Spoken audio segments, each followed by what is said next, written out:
Talk shoes. Recorded live. Hello, this is Kat Miller. It is Tuesday, June 28th, 2011, and I am here talking with Dane Kirby. Dane Kirby is a shaman. He's a great friend of mine. I've known him almost a year now. Dane, welcome to you. Thank you, dear. And just think, we've known each other for a year, and we still really like each other. This is good. Amazing what 3,000 miles between two people can do, right? It's that long-distance relationship. It's working for us, you know? No, actually, I enjoyed every moment that I was up there in Michigan and spent with you and your wife and your little girl. And I just have so much enjoyed your company that I wanted to bring you into doing podcasts. And so we did it. Started that a couple months ago. And it's getting more and more fun. Yes, indeed. It really is, yeah. So each time I've asked you to give us a little bit of a different perspective or more information about what a shaman is, because shaman is out there, and there are probably a lot of people who have kind of an idea of what a shaman is, and they kind of, at least my point of view back 10 years ago was shaman was some kind of healer, and that's kind of all I knew.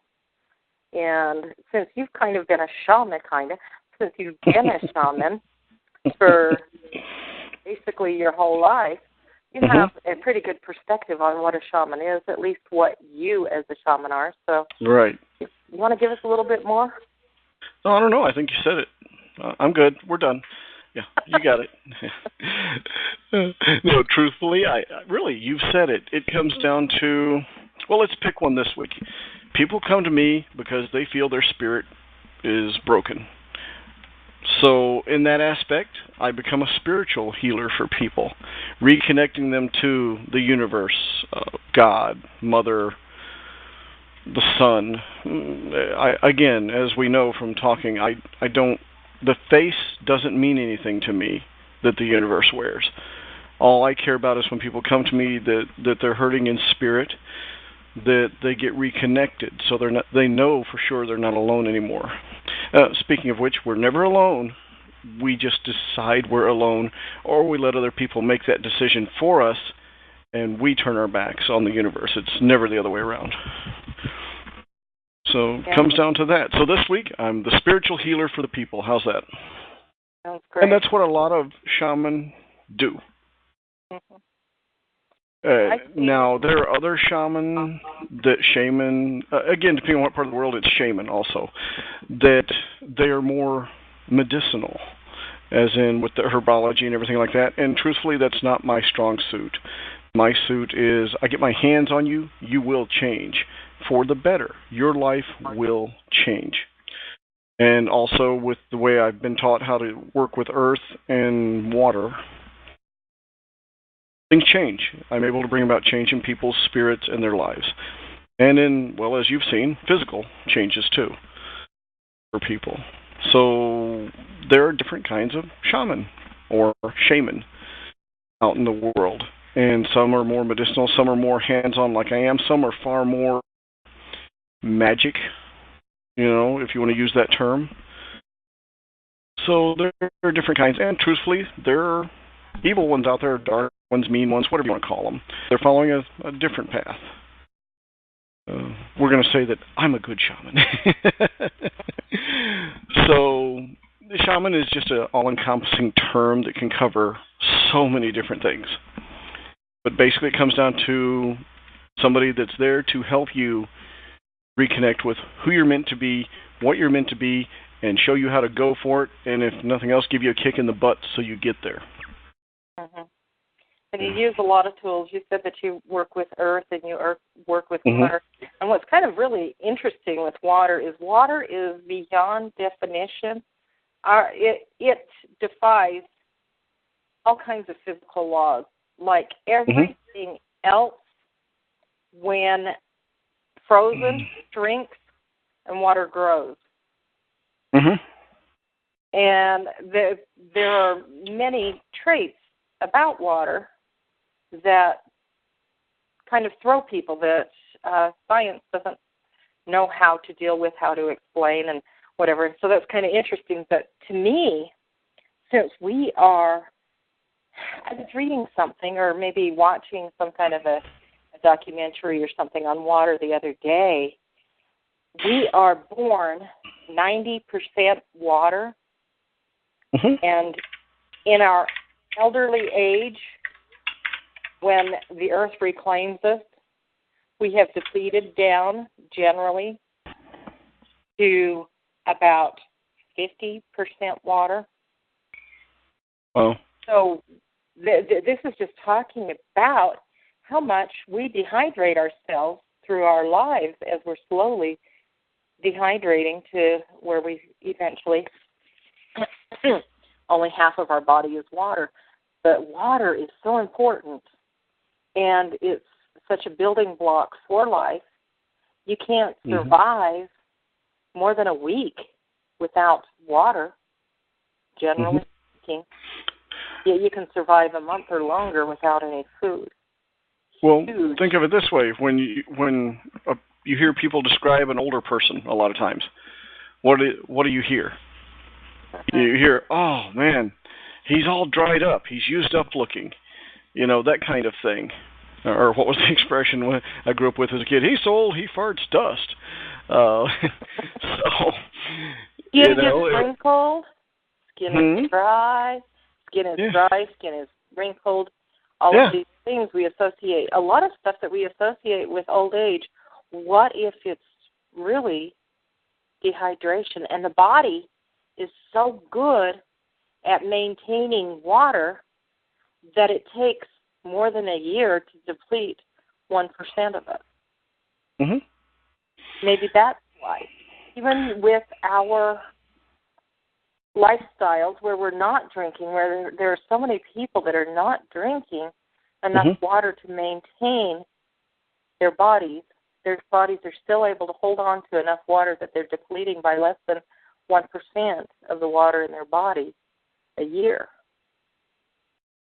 You can go out and find, there are massive studies that have been done with, and including the National Institute of Health, which surprises people. They're like, but you talk with the medical doctors, but you're a shaman. Yes, I do, folks. Believe me, work it all together, It's not us and them in the world, okay? Both sides, all parts, however you want to see it, we all have something good to contribute. But there have been massive studies done on the effect of lack of proper watering. I mean, we're no different than the flowers that you water. What happens to that flower if it doesn't get enough water? After a week, it's looking pretty puny, and you're feeling kind of guilty that you forgot about it. So, and there's a gentleman, trying to think of his name. Let's see. It's Your Body's Cries for Water. Okay, when he put that book out. Dr. Batman. His name, I can never remember his whole name, because it's got about 15 letters in his last name. Okay. But it starts off Batman, so I always call him Dr. Batman. There you go. When that book came out, he pissed off a lot of people. People were like, oh, that can't be.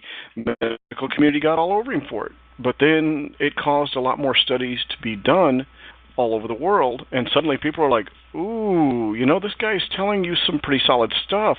We just never thought of it that way. So you want to get younger, drink more water. Think of it, all the hydrating makeups and stuff like that they sell to ladies and also men now, I'm noticing, for, $500 for a quarter ounce of whatever it is. All they do is hydrate. That's the whole point. If it's telling you it's hydrating, that means it's adding moisture, it's adding water. If you're getting enough water, you'll find out you look younger, feel younger, and you are much more vibrant than if you're dried up, desiccated, or not drinking enough water. And coffee doesn't count. Me, I grew up as an iced tea drinker, or living in Asia for many years, being a tea drinker. That really doesn't count, folks. You still have to drink just good old water.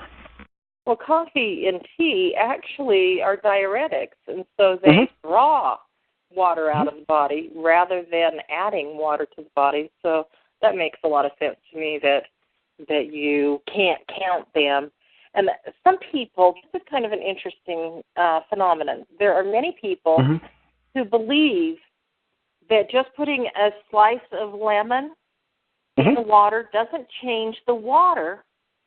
And so they drink lemonized water or maybe lime, and they can't see that it's no longer water. It's like, to them it's just water. But when I think about that, I look at a tea bag. And a tea bag is put in the water for what? Oftentimes with me, because yes, I do enjoy tea, it's 30 seconds. That this tea bag is in the water and that it's withdrawn. Now you can see the color change in the water that tea made, and you call it tea. A lemon being yellow and the juice being very close to the color that the water is doesn't really change the coloring in the water, but yes, it does. If I cannot call tea water, what makes me think that I can call water that has had a lemon added to it, put into it, water? Right. There you go. Water. You can't. Yeah, it has to be just water. Also, I see here that Sam's adding some goodies. Let me read this off. I don't drink a lot of water, but I drink more than I used to. Just being in the water, swimming, etc., has a calming effect on me. Is that common? And in my experience, yes, that is. Water, by its very nature, it's buoyant, it's uplifting, and it will naturally drain a lot of negative energy out of you just by the very nature of what it is, because water is the water of life. Well, unless you're Irish or Scottish, and then it's an excellent whiskey. But, that's what water is for, is to keep us at ease and feeling better and alive.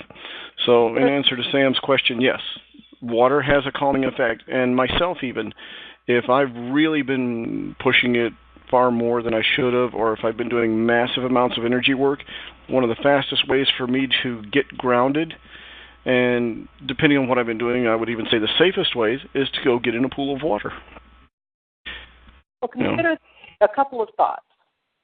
One, where are you originally when you first come into being? You are lying on a bed of water in your mother's uterus. You are floating in water. What if getting into water, lying down and relaxing in water, is reconnecting you to that time of peace, of safety, the origin of you? And your skin does not have pores in it just to let water out. It also absorbs things. You can't put lotion on your skin and have it just sit there. When you start to rub that lotion, you're not rubbing it on, you're rubbing it in to your skin. Well, if lotion goes in to your skin, don't you think that water goes into your skin as well? So that is something that is one way that the body can hydrate a little bit, is it does absorb when you are in water. It does do some absorbing. And so those are just two things that come to my mind in relation to water. And then, of course, you talked about Dr. Batman, and The Water Cure, I believe, is the name of the book that he wrote. There you go. That's it. Yes. And he also wrote Your Body's Many Cries for Water. Yes, there you go. His history, he was a doctor, an MD, that was in a prisoner of war camp, I believe in Iran, for something like 8 years. I might be wrong on the number there. But what he noted while he was in this camp was that water, being the only thing he could prescribe, was creating miracles. Mm-hmm. He had somebody that he had no medicine. There was nothing he could prescribe to people. Mm-hmm. And him being the only one in the camp that was a doctor, the only prisoner of war that was a doctor, everybody brought the sick to him. And one day there was a gentleman who was just rolled up in a ball in so much abdominal pain. He was just in severe pain, crying and writhing in pain. And when asked what to do, he said, well, drink a couple of cups of water. And the gentleman did that, and it completely relieved that pain. Mm-hmm. Interestingly, going from that, I actually had a patient one time who would go through a couple of rolls of Rolaids or something together a day. Mm-hmm. And I suggested drinking the water instead. Mm-hmm. And I was told by them later that drinking 2 glasses of water was better than popping a whole roll of Rolaids. Mm-hmm. Sure. Relieving that pain. And so just a little tidbit for you there. Mm-hmm. Anyway, Dr. Batman found that the water that he prescribed was doing so much healing of these people in the camp. And there's another very interesting observation that he made there, too. He had one gentleman who was kind of the caretaker of everybody in the camp. The gentleman had been there before he was taken to the camp, but he didn't know how long. He assumed because the guy was really healthy and just took care of others, brought them to him, and did care for people, he assumed that he must be one of the newer residents, somebody that had just come in just before him. And he discovered sometime into his imprisonment there that this was actually one of the longest-term prisoners. Mm. And the difference between him and all of those who were sick around him was their focus, their attitude. He had the attitude that this is what is, and he lived in the moment, and he just did whatever. He was not reeling against things. He was not upset. He was always in a good emotional state, and as such, he maintained his health through some of the worst things that a human can go through. Yes. So that was 2 prongs that Dr. Batman brought out of that. He started doing a lot of research on water after he had that experience, and I believe that was in the 1980s. It was a long time ago, yeah. Anyway, now, I noticed also that we're having fun here. Sam's added more goodies. Several years ago, I visited a naturally warm mineral pool in South Dakota. Being in that water made me feel so much better than in a regular pool. Kat, you want to take that one? Because you're my chemist. Oh, is that what it is? Well, as far as that goes, it makes a lot of sense because as you are absorbing the water into your skin as you soak in it, anything that is in that water is also being absorbed, which means chlorine coming from the municipalities is being absorbed through your skin. And all of those things that are added by your water company get absorbed as you are showering and bathing and such. One thing that has been found very soothing for many is a saltwater bath or an Epsom salt bath. Those are also relaxing. The Epsom salts have potassium and magnesium, I think. Anyway, a number of different salts in them. That's why sometimes an Epsom salt bath is recommended for helping to pull toxins and such out. There's also Sole, which is a water that is maximally saturated with salt, and the preferred salt, of course, is one of your pure salts, like your Himalayan salt or your Celtic salt or sea salt, unrefined salts, because the refining salt, the process of refining salts, it's kind of ridiculous what they do, because they basically destroy all of the good things salt provides you. First of all, a processed refined salt is superheated, which then completely changes the chemistry. They also add decaking agents to it, because your natural salt tends to take up. Even when you grind it very finely, it still tends to cake up.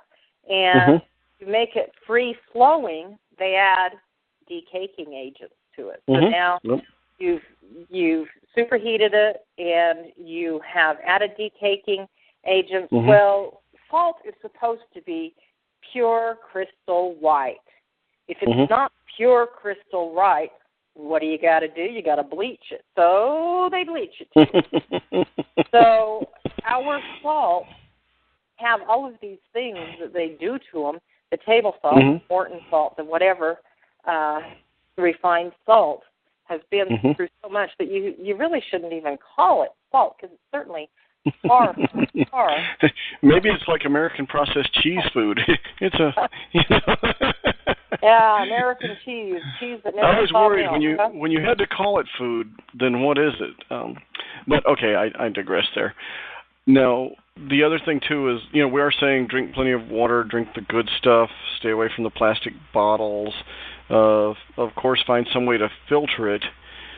Also, don't drink too much water, because that can work you over too. It's always about balance, folks. If you're in balance with the environment around you and yourself, then you're okay. It's when you're out of balance that you run into issues. So you can drink too much water. So don't do that either. Figure out what works for you. Okay. Couple thoughts. Because that too much water, that kind of has to be looked at, because some people will look at that and say, I can't drink a lot of water because I'm afraid of getting water toxicity. Or, I've heard that somebody died from drinking too much water. Oh, no, not the cousin of a friend of a third cousin, right? Yeah. Well, I want to quantify this. I want to get people to understand what water toxicity is and how you would wind up in water toxicity. First of all, if you are drinking water throughout the day, you are not going to get toxic unless you're drinking 3-4 quarts of water straight down all at once, and you are on a low-salt diet. Drinking a very large quantity of water on a low-salt diet may bring you to water toxicity, but you're probably going to have to drink all that water very quickly and in a short period of time. Another thing that can happen if you are drinking water while or immediately before doing very stressful physical work, like running a marathon or doing weightlifting or something that is really straining the body, that can cause problems, because in times of extreme physical stress, your kidneys are shut down. So your kidneys are not able to work with the fluids. If you take in a whole bunch of water right before you start to exercise, you might feel lightheaded, weakness, and some of the symptoms of being overloaded in water, simply because you drank that water and it couldn't go to the kidneys, so it was sent out into the blood. So it's in your blood. You do not want to drink a lot of water right before or during exercise. When you see marathon runners out there running and somebody hands them a cup of water, you will notice that they take one swallow and throw the rest in their face. And they might even take a swallow, swish it in their mouth, and then spit it back out. Right. They know that it's dangerous to drink a bunch of water while you're running a marathon. And those people that you see that collapse during a marathon, more often than not, they drank the water that was offered them, or they drank a bunch of water right before the marathon. You've got to hydrate yourself in the days leading up to the marathon and after the marathon. If you are really drinking a lot of water right before or during heavy exercise or any kind of substantial physical stress, the kidneys are not available to give you the filter to adjust the water that is flowing to your bloodstream. So this is where the problem comes with water toxicity. Well, it's also a time thing also, isn't it? So if you, for the human body, truthfully, the only ones I've been able to prove for my own research that where water truly really did somebody in, especially like on hazing, things like that, where you put down 2 gallons of water in, like just the span of half an hour, your body just can't push it through. But people don't tend to do that, that's not normal. What happens when you start to drink more water than your body can easily, and I'm saying easily, handle, not more water than your body can handle, but more water than your body can easily handle, you start to get that I can't swallow it kind of feeling. You start to feel bloated. Oh, I can't have more water right now. You know you can't have more water right this minute.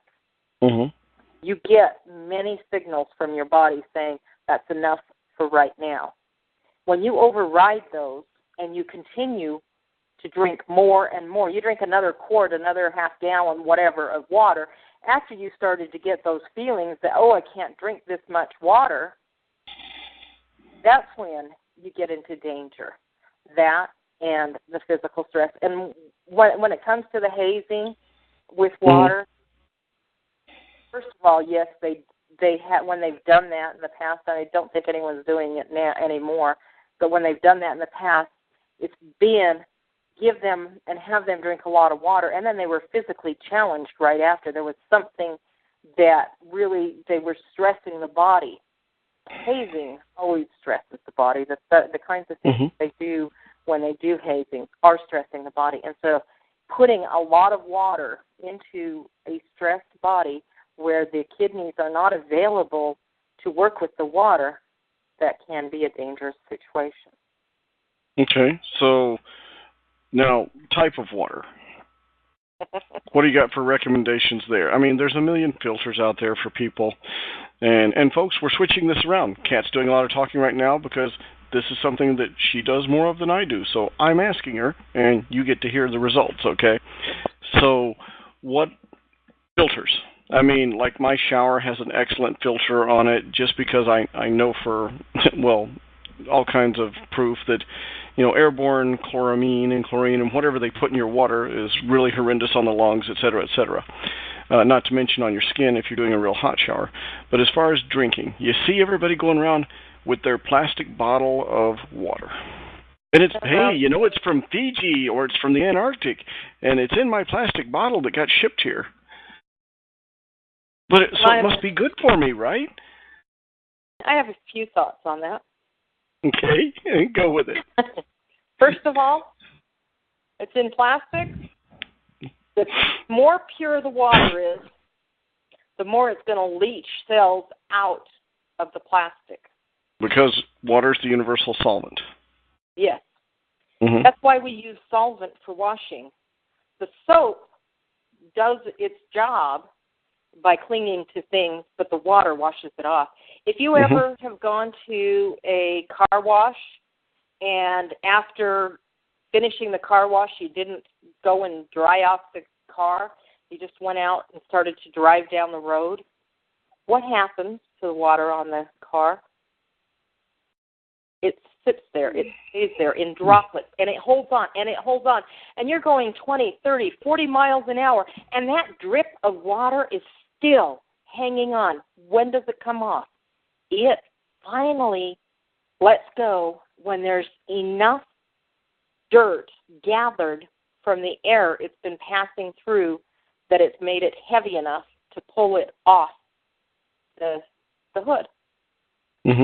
Water is very much a solvent, and it holds very tight to things.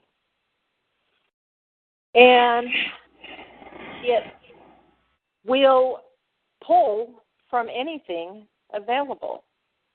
And so a very pure water, say one that has been through an RO filter, has been distilled, whatever, is one that is going to have a highly magnetized, I guess is one way of putting it. It's going to be pulling cells of things from anything, including the human body. If you're drinking distilled water, you may be causing yourself some of the health problems you might have. And in you can be throwing your own chemistry out of balance because it's pulling all the minerals, et cetera, from you, and you're the one that needs them. I have actually heard of people having difficulty with hair falling out, and they were drinking distilled water. That's one possible side effect you could get from drinking basically exclusively distilled water. So that means I should go get a sport drink then, right? You can tell I'm just having fun here because I know what you're going to say. The sports drinks, just because you don't want it to be distilled water doesn't mean you want it to be sugar water. And that's basically what those sports drinks are, is they're full of all kinds of things. You read the label, you're going to find all kinds of chemical names that you can't even pronounce. And that's not something that we want to deal with. So what's your solution for Joe Average and their daily water? Well, without it being too difficult for everybody, what do you recommend? Happy water. As in, I'll pour my water in a glass jug and then put a smiley face on it and think nice thoughts on it. Happy water. That's a great idea, Dane. Perfect. Set it in the sunlight, maybe? You've heard of Dr. Emoto's work with the water crystals, where he actually took distilled water, which, by the way, doesn't crystallize. It has to have some impurities to crystallize, right? Yep, you got it. He took the distilled water and he played music to it. And he wrote labels on it. And he froze it. And he looked at it under a microscope when it was frozen. And he found that distilled water that has had Mozart played to it, it's a beautiful crystal. And he found that distilled water that had heavy metal played to it wouldn't crystallize and kind of looked really kind of ugly. Found that water that had love and gratitude, just put on a label on the container that was holding the water, made magnificent crystals. He was so impressed with what he saw, he decided to go out into the world and check water crystals from different places. He went to Lourdes of France, where it's touted to have holy water, and the crystals from that water were magnificent. And then he also went to a dam in Japan. Dr. Emoto is Japanese.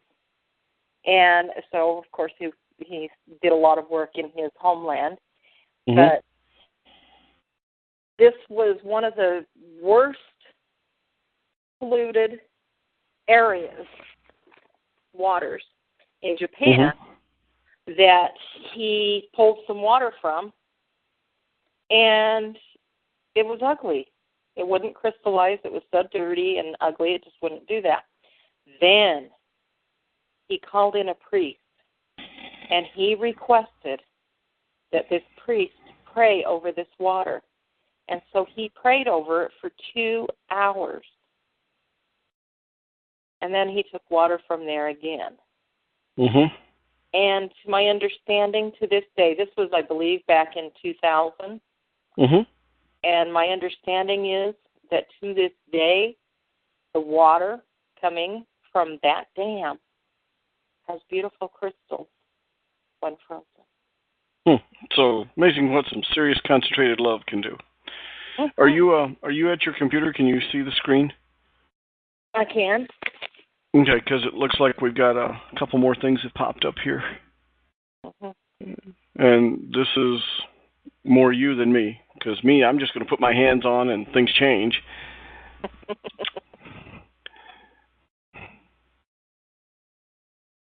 Yeah. Because of because of no gallbladder, Sam is asking us if that changed her tolerance to excessive water. I don't believe that makes a huge difference. If you're on a low-salt diet, you may not want to extremely overdo the water. And I'm telling you, as far as it goes with me, I muscle test people. How much water body want? How much water can this body handle? What is the stress that this body has? And the body knows. I use muscle testing. It tells me. And if the body cannot handle, say, 5 quarts of water a day, it'll tell me I can't handle 5 quarts of water a day. It will tell me how much water this particular person should have. And that's how I register how much water is a good amount of water for a particular person. And so as far as it goes, gallbladder being gone, I haven't really heard of gallbladder having an issue with salt. I have heard of issues with fats, which makes sense because it's the gallbladder that deals with the oils and the fats and actually is responsible for joints, because your joints need to be able to smoothly move, and the oils and fats are an essential part of your joint. And so people who've had their gallbladder out tend to be more prone to joint problems, and usually the first joint that is affected is the knee. And I'm thinking that the one that usually goes out first is the right knee. That's just where I'm sitting with that. But I actually have experienced connecting the knee with the gallbladder and fixing the gallbladder, balancing the gallbladder while it's connected to the knee, and then stressing the knee and checking for weak muscle when I can get the knee to a point where it causes a weak muscle when it's connected with the gallbladder, and fixing that gallbladder again and again and stressing until I can stress that knee and not blow the gallbladder. The knee pain is gone, totally gone. I had somebody once show up at my house when they could not easily get out of the truck. I watched him climbing out of his truck, and his knee was so painful he had a real devil of a time getting out of the truck. half an hour later, he was dancing up and down around my front room, and totally shocked at how his knee felt. So. Okay. And let's see, what else here? So, reading again here. So, drinking until I get the feeling like I can't drink anymore is okay, but I may get the feeling sooner because of my low sodium tolerance. That's possible, and your low sodium tolerance may relate to the fact that you haven't been drinking much water. And things have to balance out. I wonder how much the sodium has been connected to the fats, too. Yeah. Because potato chips, popcorn, all of your really salty things are usually really heavy in the oils as well. Yeah. And so I wonder if that is an issue.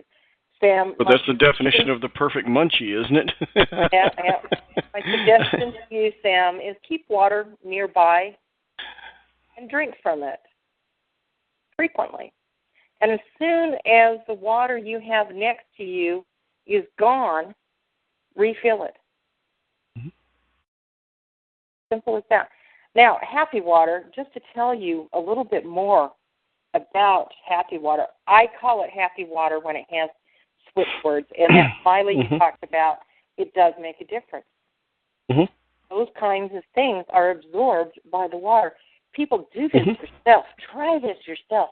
I have seen incredible things just by writing love, and that's just with your finger on your water.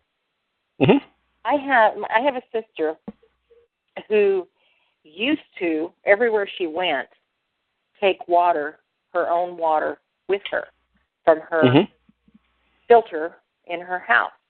Because she didn't trust other people's filters. They just didn't do what her filter did. She didn't like to drink municipal water. It was just tasted awful to her. And she showed up at my house one day. I asked her to do an experiment for me. I took some plain tap water. I purposely did not use the filter. I handed her this cup of water, and she smelled it, and it smelled like chlorine bleach. And I asked her to please just take a little teeny swallow. She pulled a face at me and really didn't want to do it. And I said, tiny swallow, just taste it, tell me how it tastes, and you don't have to drink anymore. And she did. And she says, oh, yuck, it tastes like bleach and da-da-da-da. It's just horrid. And then I asked her to write, just with her finger, love on the glass. So she wrote love on the glass. And then she tasted it again. Before I knew it, the whole glass of water was gone. In a second, that horrible tasting water completely shifted. Because love was inserted. Just imagine we sit there and do that for ourselves every day. Go to bed at night, and literally, you don't have to have a magic marker or chocolate or any of those, and literally just write it on yourself, like over your heart, something like that, or if you've got an ache or a pain. Love, happiness, feel good, take your pick. And then go to sleep and get up in the morning and do that and see what happens. We did that. We had a patient that was in a coma, and we wrote all kinds of things, switch words, to help to draw things to her that we wanted drawn to her. But it's really quite amazing what a difference it can make. Personally, I prefer to drink my water out of glass. Glass does not slough off cells as easily as plastic. How do you feel about stainless? Stainless steel is okay, but for water, I just don't like the touch of the stainless steel on my tongue. I got you. So Sure. my Okay. preference is glass as far as that goes. But Understood. the plastic actually is a pseudoestrogen, which means that the cells that are being sloughed off into the water are pseudoestrogens. And pseudoestrogens, basically, like they sound, they take over space of estrogen in your body, and they increase the estrogen level in your body. And estrogen dominance is one thing that has been noted to be there most often in cancers. So, and also, just to give you an awareness, since plastics were invented, sperm count has gone down 75%. Now, each ejaculate has millions and millions and millions of sperm in it. So, for some, it may not be easily noticed that the sperm have decreased. But if you were not having tons of sperm to begin with, increasing your sperm by 75%. Yeah, it can make a serious difference as to whether you're hitting home runs or not. We are getting a lot of infertility. It's been substantially increasing in the last couple of decades. Past it's 3 or 4 decades. Our own environment. We're creatures of our environment. Sam's asking about how about the eco bottles that are metal BP free. I guess I'm not sure what an eco bottle is because I just happen to like stainless steel or glass. What's an eco bottle?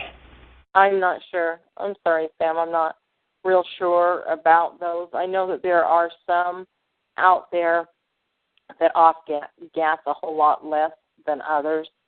Glass, but it's still plastic. Sounds like. Yeah. Glass is the preferred for most of your drinking. And I understand. I understand that you can't walk around with with a glass container in your hand all the time at work and wherever else you might go. Write love on it to clear those things, to help clear. If writing love on a glass that has water in it that smells like chlorine immediately clears that chlorine out, my suspicion is that it can make a big difference with regard to plastics and such as that. Works for me. Also, I noticed Sam was saying that gets the sick feeling after pizza or steak in particular. Well, it makes sense because of all the fats and such. And I'm going to say, Sam, you willing to be part of an experiment here? Just waiting to see if I can get a reply here. Well, we're just going to go with that you are in case you're not on your keyboard right now. Oh, sure, here we go. Okay. Now, this is something I've done with other folks that were, the gallbladder was no longer in place. Literally, if you take both hands, put them where your gallbladder was on, the scar, whether it's the modern little tiny laparoscopic type or the older, bigger one, and broadcast love to that, happiness to that space, and then let it spread out into your stomach, your digestive system, to your whole body, but do it from there, where the gallbladder was removed from. And let me know how that works for you. Give it, you'll find that it won't take long at all. We're talking just over the course of a few days here. And literally, get back to us, let me know on the blog, et cetera, et cetera. I've taught that to a lot of people over the years, and it's amazing how it makes a difference. I'm still not going to say go pound a giant pizza. I have my gallbladder, and I don't do that, okay? And the same thing with a big steak. Yeah, they're nice every once in a while, but even when I do go get one, I'm not going to hammer a big steak. It's just not the way I do things. So, literally, you have your own power, folks. This is for everybody, not just Sam here. You have the ability in your fingertip, as Kat's been telling you, to write love on yourself. Write love on other things. What if you've got a building that you walk by that, man, that poor building, it's so derelict it could use something? Well, go up and write love on it. Write love on the palm of both your hands with each hand, and then put that hand on something if you have something bothering you. You know? And see how you do. And get back to us on that. Let me know how that works. You know, let Kat know. Let's see where that takes us. Let's start having some fun with this and start doing some different experiments and see what we can get going here. Because that's really also one of the reasons Kat and I started this. And thanks, Sam. I'll do that with a smile. Excellent. So, yeah, that's why we're here. And it is part of the human experiment on this planet. Let's find out what are the so simple things that we can do to make our lives and the lives of the people with us and our planet better. It doesn't have to be hard or complicated. No, it doesn't. Well, Dane, we're getting up close to an hour at this point. We really just took off, didn't we? Yeah, and this from the original conversation was, so what do you want to talk about tonight? Really hadn't thought of anything. Well, it'll always help flow just like it does. Yes, it certainly does. Indeed. And thanks, folks, for listening in. Sam, thank you very much for participating in this tonight and doing all the typing and letting us know what you wanted to hear from us. That makes it much simpler for us. Oh, and by the way, everybody, Kat just had a birthday. Kat just had a birthday. So happy birthday to Kat. Thank you, Dane. Yes. And we will talk to you next week. Sounds great. See you, folks. Thank you. Bye-bye.